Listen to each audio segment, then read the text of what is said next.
Toulon. Pierre aussi décide d'aligner Daniel Morera et Jimmy Briand dans un 4-4-2 classique. Changement tactique donc pour Rennes qui domine ce début de rencontre. Morera bien lancé par Dido, s'échappe côté droit. Il lève la tête avant de tenter une frappe qui passe au-dessus de la cage de Nicolas Douchez. Toujours pas de but pour Daniel Morera cette saison, qui veut marquer ce soir face à son ancienne équipe. Toulouse est gêné dans cette première période face à des Rennais qui récupèrent beaucoup de ballons au milieu. Briand fixe Harry Bagé avant de se présenter face à Douchez et de frapper à côté. Une nouvelle occasion pour Rennes qui s'est imposée lors des 2 dernières saisons au stadium de Toulouse. Rennes semble plus en jambes que son adversaire ce soir. Et Rennes va encore se procurer une nouvelle occasion avec ce long dégagement de Simon Pouplin, le mauvais renvoi de la défense toulousaine. Et regardez cette inspiration de Daniel Morera qui oblige Nicolas Douchez à détourner ce ballon en corner. Magnifique frappe enveloppée de l'ancien Toulousain qui a marqué 21 buts lors des 2 dernières saisons avec le TFC.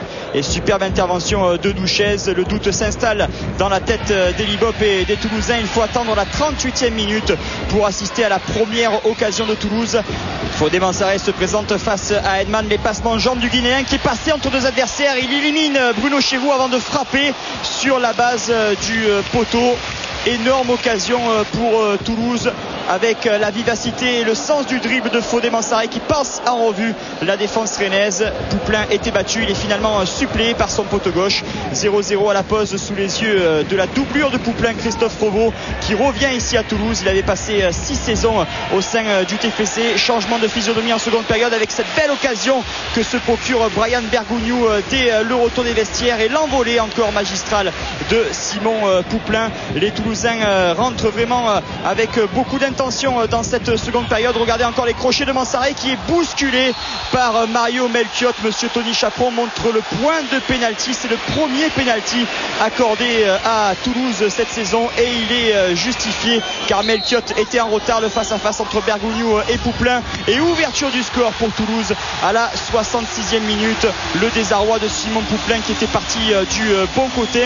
Il effleure la frappe de Brian Bergogneau qui marque son 2e but cette saison. 1-0 pour Toulouse et Rennes qui n'a toujours pas marqué à l'extérieur depuis la 3e journée. Et bien la formation de Pierre Dréossi ne parvient pas à trouver le chemin des filets adverses loin du stade de la Route de Lorient et ça va encore un peu plus se compliquer pour les Rennais. Bourillon accroche Xavier Pentecote, entré en jeu à la place du Tunisien Santos. Penalty encore logique accordé par monsieur Chaperon car Bourillon est en retard. Et regardez avec Mansaray qui essaie de récupérer le ballon dans les bras de Bergogneau. Ça perturbe l'ancien lyonnais qui perd son duel face à Simon Pouplin qui ensuite repousse la reprise à bout portant de Fodé Mansaray. Pouplin permet à Rennes de rester dans le match mais les Rennais ne parviennent pas à reprendre l'ascendant dans cette seconde période. C'est même Toulouse qui va se procurer une dernière occasion avec Mansaray qui part à la limite du hors-jeu. Il se présente face à Pouplin. Le crochet de Mansaray qui va ensuite frapper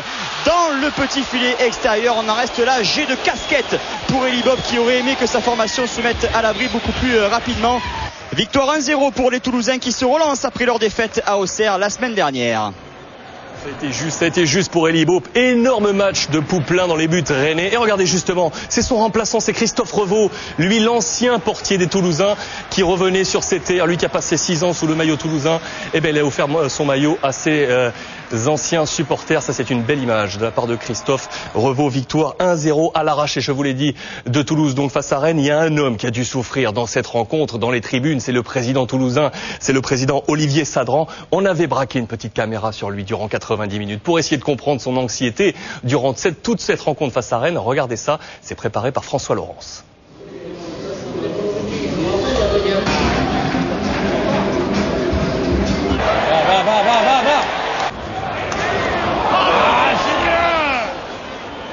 Frappe.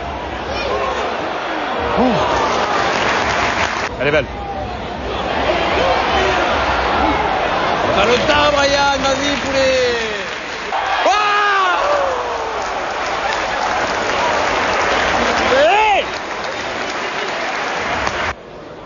Perds pas. Putain. Mais non, il n'y a rien. Allez, pas toi, Lolo, allez.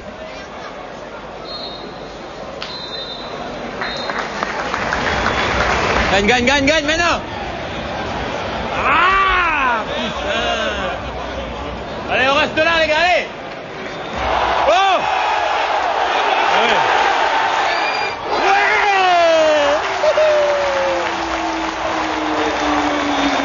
Ah putain, sécurité les gars, merde. Oh.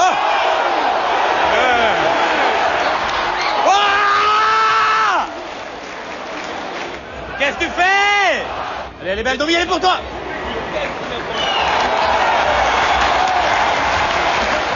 Elle est excellente cette séquence, il a envie de se jeter sur la pelouse, le président Olivier Sadran, on le remercie. Il a tellement envie d'aller sur la pelouse, on a encore une image à vous proposer, puisque toutes les semaines, le président Olivier Sadran propose des petits matchs avec son équipe d'administratifs face à des supporters toulousains. Et regardez, il est là avec ce maillot vert, plat du pied, tranquillement, Olivier Sadran. Et regardez là le geste, un petit peu moins académique, le tac du président Sadran sur les supporters de Forza Viola Football Club. On remercie toute l'équipe d'Anthony Bancarel et de TFC TV qui nous a envoyé ces belles petites images. On a vu Olivier Sadran dans les tribunes et on l'a vu sur la pelouse. Un très bon président. Il est engagé avec son équipe du TFC. Le temps que toutes nos équipes se préparent sur tous les autres terrains de France, on va faire un petit détour pour revoir tout ce qui s'est passé cet après-midi sur les antennes de Canal. Il y avait un match pour ouvrir cette 15e